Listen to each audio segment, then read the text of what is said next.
and I see a very dear friend Vivek Agnihotri, one of the most brilliant filmmakers of our times and an alumnus of Indian Institute of Mass Communication. It was a very thought-provoking address that he made. Great to see my friend Olga. We have worked together when I was in IMC, and great to connect with her.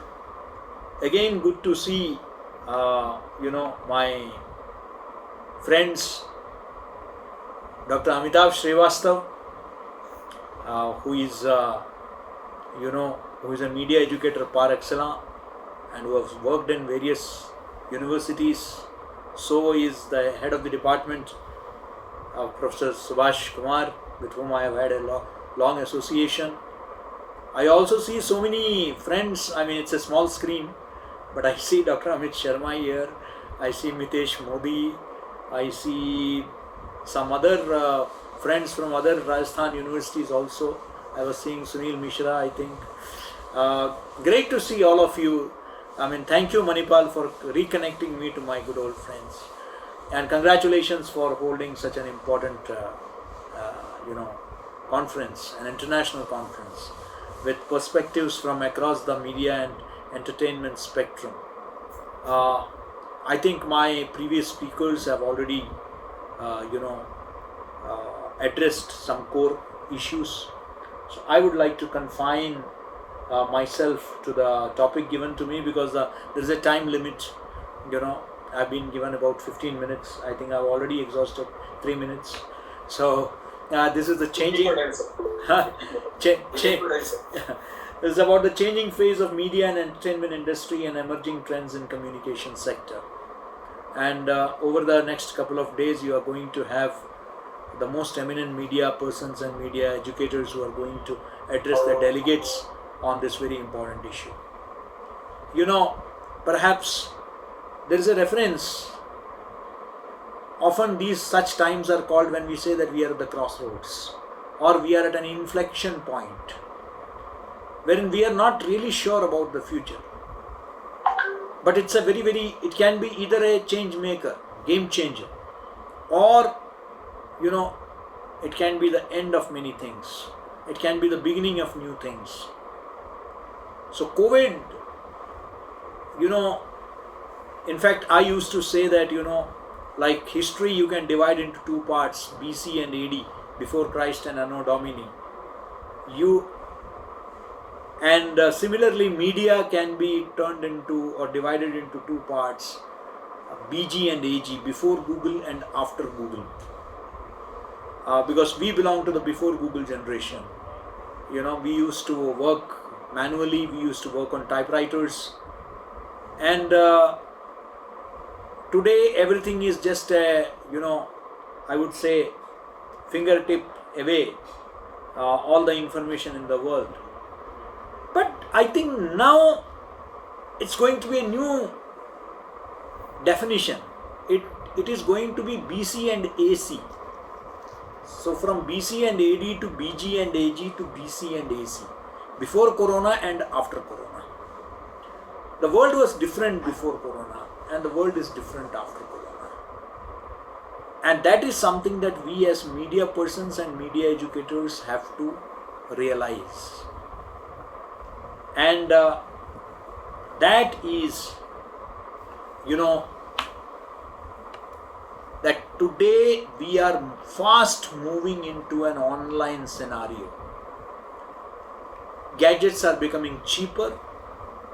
Internet is becoming cheaper. Recently you saw in India Mr. Ambani announcing a big 5G venture. You see, the mobile has become the aspirational symbol, not just for the middle class, but also the poorer sections of the society. And you see that today classes have shifted, online classes are a reality. I have a friend who runs a village or a rural newspaper called Gaon Connection. So Mr. Nilesh Mishra. He tells me that a large number of his audience in the villages interact with him through the Twitter. Now this is interesting, So we thought that Twitter is something which is generally an urban centric phenomena, more used by the so-called intellectual class. But Twitter is today being used by the common people like anything. And you see today the big change that is happening is that when we talk about democratization of content, it is different from the revolution that has taken place in the marketplace. In the market,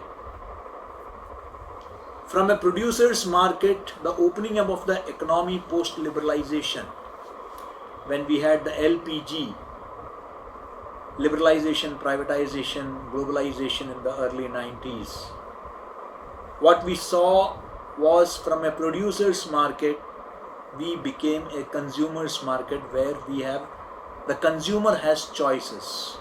So he just did not have Indian Airlines and Air India, but he had a whole bunch of airlines which he could choose.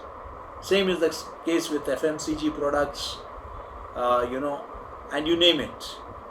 So from a state-controlled socialist economy that we had, we started getting a lot of options.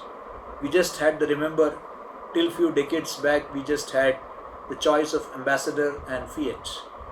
And now we have all the choices from all the world over. Now what are going to be its environmental consequences, that's a different ballgame. But the fact is that in the same breath, media has also become democratized. But the biggest difference here is that it is not only that the consumer has choices, but the consumer is also the producer. So today you have user-generated content. You and I are producing content. And I can reach out to, through my Facebook page, I can reach out to 5,000 people. Through my Twitter, I can reach, 100 times more than that. Through my Instagram, so I have my own audience now. I am my own newspaper, I am my own television channel, I am my own, digital platform. So I am no more dependent on the so-called mainstream media. That has led to democratization of content. Issues which were hitherto considered to be perhaps not worthy of being published by the so-called mainstream media, today the common man is able to raise it. I remember when I was the Director General at IIMC, a lot of people with disabilities came and met me. And they told me that media is not giving us adequate coverage.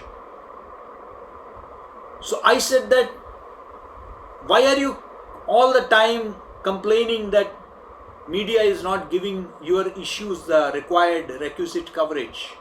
Why don't you start covering yourself?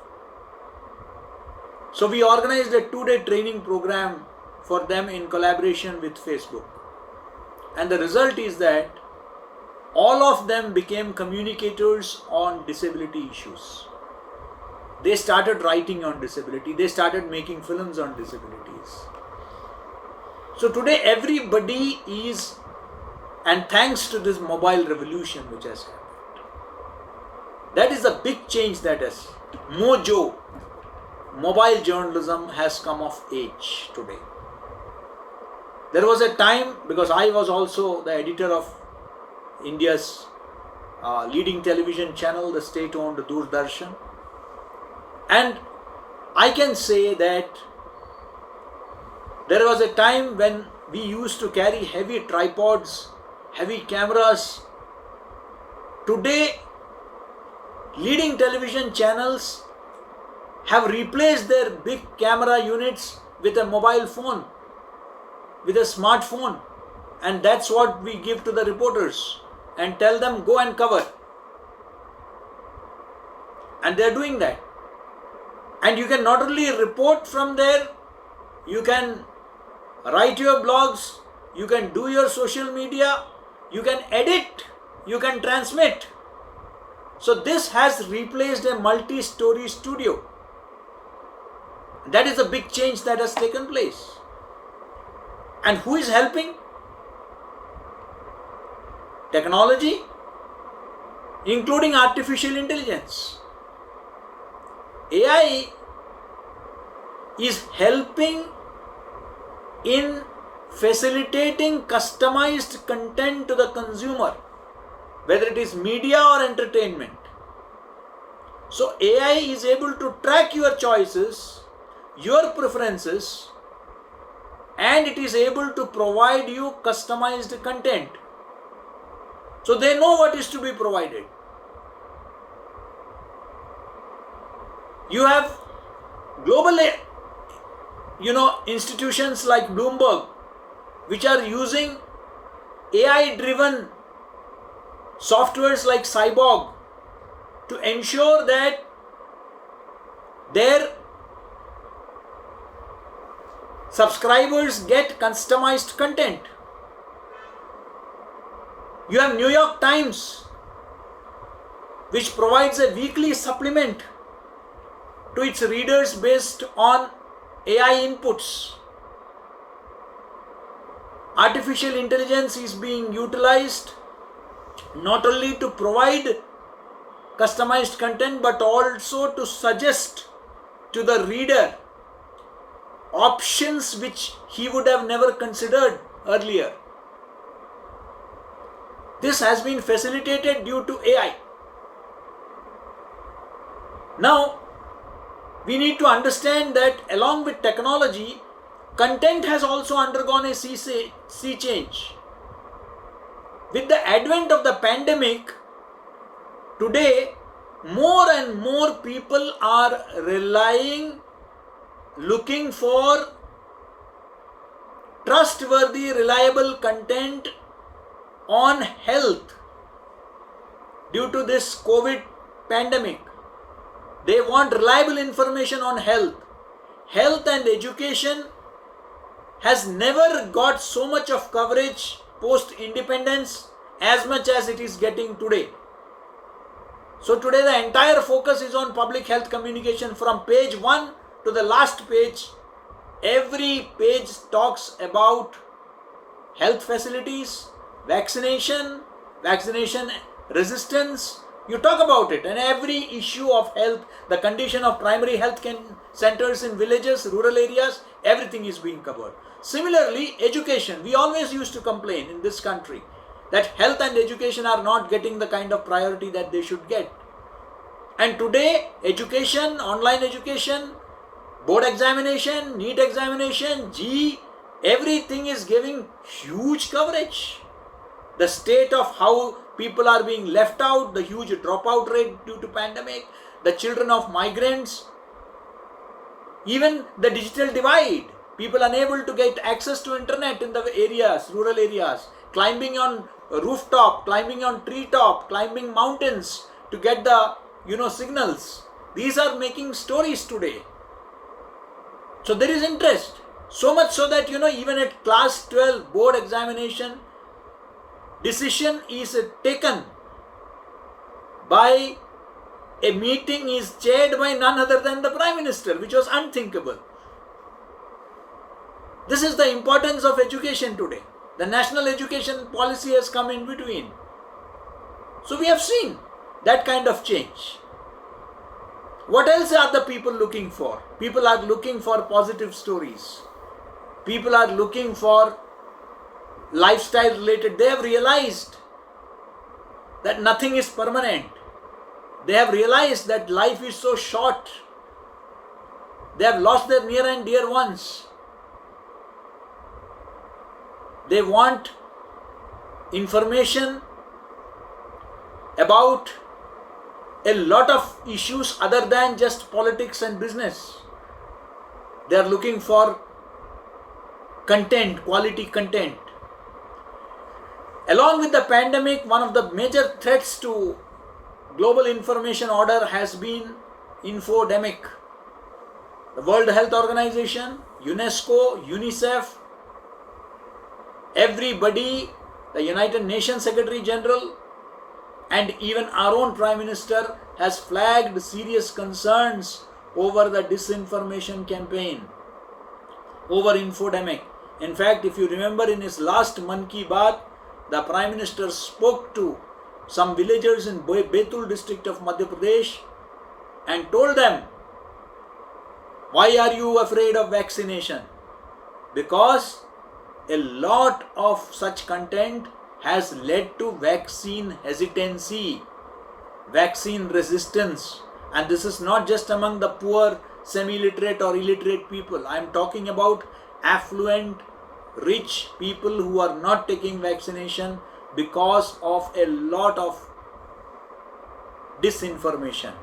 There were stories like after 2 years, attributed to a Nobel laureate, that after 2 years you will lose your life if you take the vaccine. And today vaccine is become the most important thing for us. We have seen similar resistance even when the pulse polio campaign was there. Now public health communication has become important. So content, we are more concerned about our own local areas, what is happening in our neighborhood. For me today, more than what is happening at the national or international level, I am today concerned about whether where I stay in Bhopal, is it under law, is it a containment zone? I am concerned about that. I want to know in which locality will I get my second dose. That's my concern. What is the state of oxygen beds availability in my city?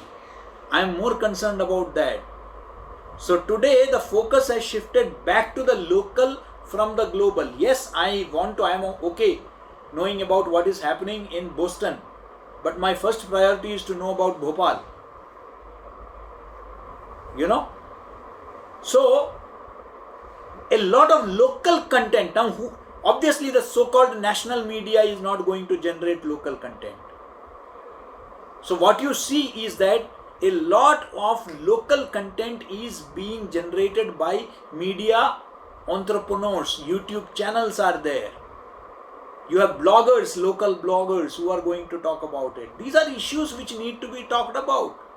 So now media education, we are not just producing job seekers, but our focus should be to produce job creators. Media entrepreneurship has become very important. And a lot of youngsters are today, and you have,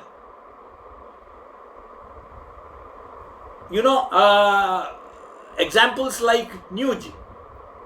It is N-E-W-J, Newj. You often pronounce it as Newj, but it is Newj. Newj, the way we talk in say UP or Bihar, we refer to news as Newj. So that is Newj, N-E-W-J. Now they come out with very small, brilliant videos which are so effective.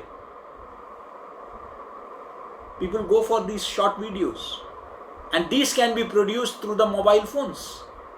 You don't need high-end cameras for that. People are sitting at home and producing content. And thanks to the WhatsApp revolution, today a lot of consumption is happening of videos. India has become perhaps the largest consumer of video content. So there's a huge market for video. Huge. Because video enables even the illiterate and semi-literate people to understand content, which a text content will not allow. Visual storytelling has become the norm of the day. That is the big change that has come. It's no more storytelling. It's visual storytelling which has come back. Today, as Vivek ji said, corporatization had ensured that some of the brightest talents did not get a platform. But today at least I have seen a half a dozen new film festivals. From Woodpecker to We Care. So many new film festivals have come where the youngsters are able to showcase their talent. They are short video festivals, school films, media school films, film school films. They get an opportunity. Everybody is getting an opportunity to generate content and also gain acceptability. Youngsters, forget youngsters, I am talking about senior journalists who are today launching their own YouTube channels. And they have huge following on those YouTube channels. So I think there has never been an opportunity in the past when independent journalism has flourished like anything. Because of the corporatization of media, we thought that many issues about the marginalized sections of the society, the poor, the downtrodden, they would never get highlighted. But technology has enabled that they are getting highlighted. That is the biggest change that I see. Another big change that I see, as I said, apart from the customized content, is language. Indian language journalism is growing like anything. More and more people want to read, watch, and hear content, listen to content in their respective languages. And when I say hear or listen, I am not just referring to All India Radio or FM stations. Today, huge, big corporates, Indian conglomerates, media conglomerates like Times, HT Media Ventures, they are investing hugely into podcasts. And these podcasts are not just political. The podcasts are on mythology, the podcasts are on adventure, the podcasts are on music. Podcast has become hugely popular.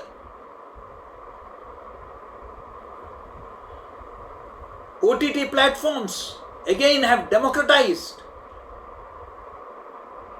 Yes, most of them are still have foreign origins. But in India also there are, like those belonging to Zee, they are here, which are offering a platform to the young filmmakers who don't have big budget films, who cannot afford the distributor costs, who cannot afford to, have films being screened in,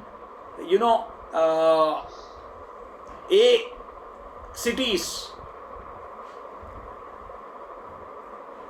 in top multiplexes. They cannot. So these short film festivals, the OTT platform, I have seen in the last so many months of lockdown, so many beautiful films, low budget films on these OTT platforms. And they are being not shot in Ramoji Film City or Mumbai or abroad. They are being shot in small cities and towns like, Bhopal, Lucknow, Agra. These films are being shot. So I believe that, the media and entertainment sector, the last point I would like to make is that, because I think I have overshot the time given to me, the last point is that there is a huge market waiting to be tapped in the animation, gaming, visual effects, comics sector. That is where a lot of potential is. According to the FICCI KPMG figures few years back, an average of 16,000 jobs are being created in this sector every year. What you call the AVGC, animation, visual effects, gaming and comics, the AVGC sector. Now, obviously we have to create the manpower for that. I agree with Vivek ji when he said that, Today, you have Indian children who are hooked on to, anime series, the Japanese series, the Doraemons and the, all that, stuff that you get to see. Now, don't you think it's time that our own producers can come out with our own stories, which are in demand? When I went for the Korean Cooperation Council meeting in Seoul a couple of years back, it was a Korean communication summit, and I represented Doordarshan, and I found that in the conference I found people from television producers from Thailand who told me that, we love Indian stories because the family values that you promote, we have similar family values in Southeast Asia also. We belong to the same cultural traditions. We would like to have more. There is a huge demand for Indian television serials in Thailand. People love to watch it. We get it dubbed in Thai language. So we are not realizing this. Rajinikanth is hugely popular in Japan. We only talk about, the Bollywood heroes being popular in Central Asia, in Russia. Olga is smiling. Raj Kapoor, Raj Papa with his Mera Juta Hai Japani. Yes, absolutely. She's singing that song. So, so this is there, and we have enough people. Our youngsters are bright, brilliant. They have the potential to produce content for the whole world. Can we provide them the right kind of platforms? Can we give them the right kind of skills? I think this is the big challenge before Indian media houses and Indian media educational institutions. We need to ponder over this. We have the talent, we have the abilities, we have the technologies. What is required is to harness them in the right direction. Thank you so much for inviting me. Always a pleasure being with my friends, Amitabh and Subhash and all other friends. And it would be a pleasure to, after seeing your beautiful campus and the description given by the Honorable President, the enthusiasm to visit the campus has increased manifold. I look forward. Thank you so much. Welcome, sir. Whenever you spend the time, please for us.